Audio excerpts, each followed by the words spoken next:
სახელმწიფო დეპარტამენტის ავტორიზაციის აქტში შეტანილი შესწორება ქართული ოცნების ოპონენტებისთვის იმის დასტურია, რომ ოლიგარქის პარტია ორი ქვეყნის პარტნიორობას ეღობება. მათ ოცნების მმართველობის პირობებში ურთიერთობების გადატვირთვა არათუ შეუძლებლად მიაჩნიათ, არამედ ფიქრობენ, რომ ხელისუფლებაში ამ პარტიის ყოფნის ყოველი დღე საქართველოს 10 წლეულების განმავლობაში შეძენილ პარტნიორებს სულ უფრო აშორებს. საუმე ლაბაძე გვიერთდება ახლა პირდაპირ ეთერში, რომელმაც პოლიტიკოსების განცხადებები მოისმინა და გაგვაცნობს. იმის გათვალისწინებით, რომ ქართული კოშმარის არაღიარების ეს აქტი ამერიკის ხელისუფლებას პრაქტიკულად უკრძალავს ქართულ ოცნებასთან, როგორც ლეგიტიმურ ხელისუფლებასთან ურთიერთობას და ასევე იმის გათვალისწინებით, რომ ქართველი ხალხის ბრძოლა მიმართულია სწორედ რეჟიმის დელეგიტიმაციისკენ. ოპოზიციაში ამბობენ, რომ ვაშინგტონში ამ აქტის დამტკიცება არის სწორედ ქართველი ხალხისთვის მხარდამჭერი გზავნილი და იმ ბრძოლისთვის მხარდაჭერის გამოცხადება, რომელსაც საქართველოს მოქალაქეები უკვე თვეებია სწორედ ამ რეჟიმის დელეგიტიმაციის მიზნით მიმართავენ და ამ მიზნით იმართება აქციები თბილისის და არა მხოლოდ თბილისის ქუჩებში უკვე რამდენიმე თვეა. ოპოზიციაში ასევე იმასაც ამბობენ, რომ ამ აქტის დამტკიცებას განსაკუთრებული მნიშვნელობა აქვს იმ ფონზე, რომ ქართული ოცნება ახლა ვაშინგტონთან ურთიერთობის გადატვირთვაზე პასუხისმგებლობას აკისრებს სწორედ ვაშინგტონს და შესაბამისი ნაბიჯების გადადგმას ითხოვს ტრამპის ადმინისტრაციისგან. ქართული კოშმარის არაღიარების აქტის შესწორების სახით შეტანა ავტორიზაციის აქტში კი ეს როგორც ოპოზიციაში ამბობენ უკვე დოკუმენტურადაც ადასტურებს იმას, რომ ქართული ოცნების ნებისმიერი მცდელობა დაალაგოს ურთიერთობა ტრამპის ადმინისტრაციასთან და მით უფრო ეს წარმოაჩინა სწორედ ამ ადმინისტრაციის პასუხისმგებლობად იქნება უშედეგო და ივანიშვილის რეჟიმის ამ ძალისხმევას ქართველი ხალხისთვის სასარგებლოდ შედეგი არ მოხდება.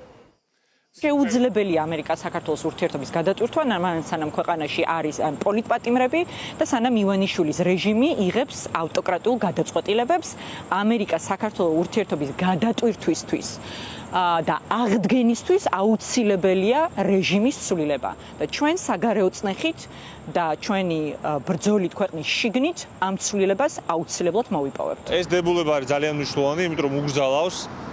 ქართული ოცნების, ქართული კოშმარის არ აღიარებას სახელმწიფო დეპარტამენტსა ნებისმიერ ამერიკის სახელმწიფო ინსტიტუციას. ეს არის რა თქმა უნდა იმის განპირობებელი, რომ კიდევ უფრო მოხდება დელეგიტიმაცია ივანიშვილის და მისი ბანდის და კიდევ ერთხელ გამოხატავს იმას, რომ მეგობარი აქტიც მიიღება და ზოგადად ივანიშვილს და მის ბანდას ვერ ეღირსება ლეგიტიმაცია, სანამ არ მოხდება ამ ანტიქართული რეჟიმის დასასრულს, რომ ამ საქმეზეც მათ შორის არიან ჩასულები ჩვენი გუნდის ლიდერები ამერიკაში, ისინი მართავენ შეხვედრას უმაღლეს დონეზე და რა თქმა უნდა მათი ამ შეხვედრების მიზანსაც წარმოადგენს აი ამ პოლიტიკის გაგრძელება. ამ ჩანაწერით უკვე დოკუმენტურად დასტურდება ის, რომ ქართული ოცნება არის არალეგიტიმური ხელისუფლება, და რომ ის წინააღმდეგ პოტენციურად ამუშავდება სანქციები. დოკუმენტურად დადასტურებული კანონში ჩაწერილი დებულება, რომელიც ამბობს, რომ ქართული ოცნება არის არალეგიტიმური ხელისუფლება, რუსული კოშმარი და ეწინააღმდეგება დემოკრატიულ პრინციპებს და არ დგავს ნაბიჯებს დემოკრატიული პრინციპების გასამყარებლად, არის მოსამზადებელი საფუძველი და ასევე კანონპროექტულად შესაძლებლობას ხდის ამის დამტკიცების შემდეგ მეგობარი აქტის ფრაგმენტების სანქციების შესახებ ზუსტად იგივენაირი პროცედურით მოხდეს ამერიკის შიდა კანონში, რომელიც აუცილებლად გასატანი კანონი არის და ამით დასანქციონდნენ ქართული ოცნების წარმომადგენლები. ბიძინა ივანიშვილის ხელისუფლება არის არალეგიტიმური, მას მიტაცებული აქვს პარლამენტი, მიტაცებული აქვს ხელისუფლება, მან მიიტაცა არჩევნები და ეს ძალიან კარგად იციან ჩვენმა მეგობრებმა ამერიკის შეერთებულ შტატებში, შესაბამისად არავინ აპირებს მათ ლეგიტიმაციას. ქართულმა ხალხმა უნდა გამოიყენოს ყველა მეთოდი, ყველა ბერკეტი იმისთვის, რათა დავამარცხოთ ეს კორუმპირებული და რუსული ხელისუფლება.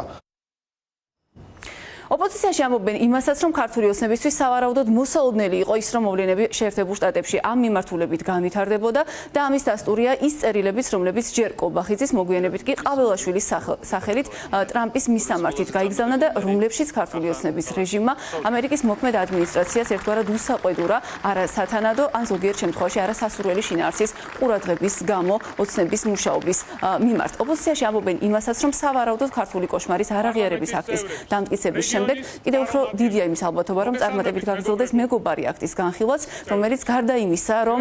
კოშმარის არაღიარების აქტის მსგავსად გულისხმობს ქართული ოცნების რეჟიმის